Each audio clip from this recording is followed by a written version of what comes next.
Right, hello, new law video is coming, yes. I've actually been sick this last week, which is not helped. My voice, you can probably tell, is not on par. So that'll be coming up this week. However, something that's just been really kind of grating on me a little bit this week is the little pucks that stop people spilling inks and washes. Now, similarly to wet palettes, I won't purchase something I can make for myself in like 3 to 5 minutes for basically nothing. And here's how you do it. What do you need? A plastic bottle, an ordinary household sponge. So here we are, I've measured off roughly the height of a bottle of ink or wash, and then I'm going to cut that off of the plastic bottle, and then we're going to make a sponge thing inner to go in there, filler, it's going to hold it. So obviously you want something which has just got a slightly wider base than the ink pot itself, and also, you know, this is never going to be foolproof. It's not like you can't physically tip it over. The idea is just that if you're moving your brush near to it, you don't haphazardly just whack it and it falls over, which is generally the purpose here. If you wanted to make this even more secure after I've finished, then you could just add a piece from some of those rubberized non-slip mats that you can get. Just get that, glue it on the bottom, sorted. So, okay, there we go. Now we just need to mark out the shape and the size for the foam inner to go in here. So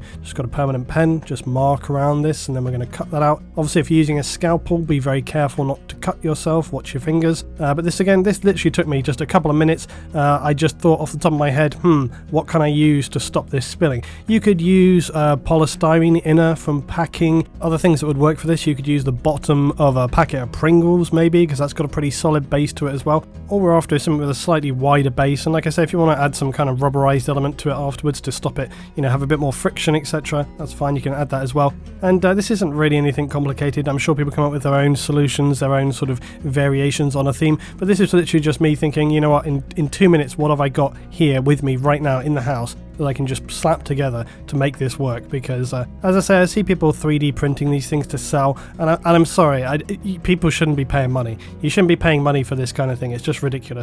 You can make it in 2 minutes. It's such a straightforward thing to make. Okay, so now that fits in there, we just got to mark the wash bottle, and then that's just going to get cut as well. Or here's another thing, if you're doing modeling and painting anyway, many people have dropper bottles around which they use for maybe making their own paint mixes or whatever. You can transfer your wash into there if you're constantly knocking it over, and then you can just use it from a palette if you want to later. So again, I'm not suggesting you necessarily buy specifically for that, because that kind of goes against my whole point of not making any purchase. But if you had some knocking around that you were just using anyway, which I actually happen to, then you could do this. In fact, I have a couple of bottles which I have put, for example, mixes of, say, Agrax and NULN oil together, and I use them at like a 1-to-1. So it just again saves me having to kind of get them out specially to mix up. I can just use it straight from that one. But there we go, that's the thing finished, and you can see it's got a good amount of resistance to it as is. But you can see, look, once you put it here into the foam, because it's a plastic tub, it kind of it slides around a little bit, and you can see, look, it's not particularly stable as is. It's actually going off the table. So in the bottom here, I'm just going to put some sand.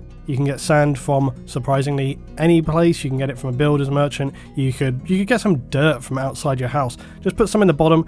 And incidentally, that's just why I left this scouring pad on there, because it helps separate it out. But you can see, like, with the sand in the base there, of course, it creates more weight and makes it much more stable. Whereas our other pot, even with a slight tap, a little firm tap, just goes straight over. The other one, it's much more stable. Give it a nice little tap at the start, but you can see it's got some more stability there. That's really all we're looking for. We're not trying to make this thing like it can't physically be made to tip over. You just want a little bit more stability, because look, even with a slight amount of pressure, the pot here, because you're pulling it from the top, and this is the problem with these pots, as soon as you add a little bit of movement to it, I've actually been lucky never to tip one of these over by accident, but you can see it's just adding that extra firmness, because again, it's not like it's going to be impossible to turn over. If you really wanted to, you could bloody hook this thing over, but it's just trying to prevent that accident. You still want to be careful, of course. And when you take it out, I find not to push the lid down. Take it out, then push the lid down, otherwise you're pushing down into the sand. Okay, and last version, completely lazy version, just fill something with sand, push the pot into it, done. You know, that's basically all you need. You just need something with some weight and some stability. And again, this is a very small one. You could use something a bit wider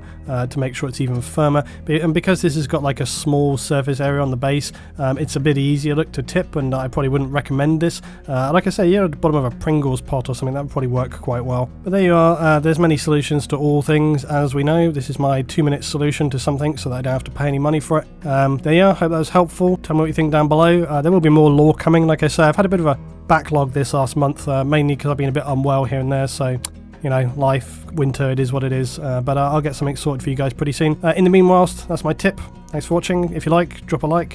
See you next time.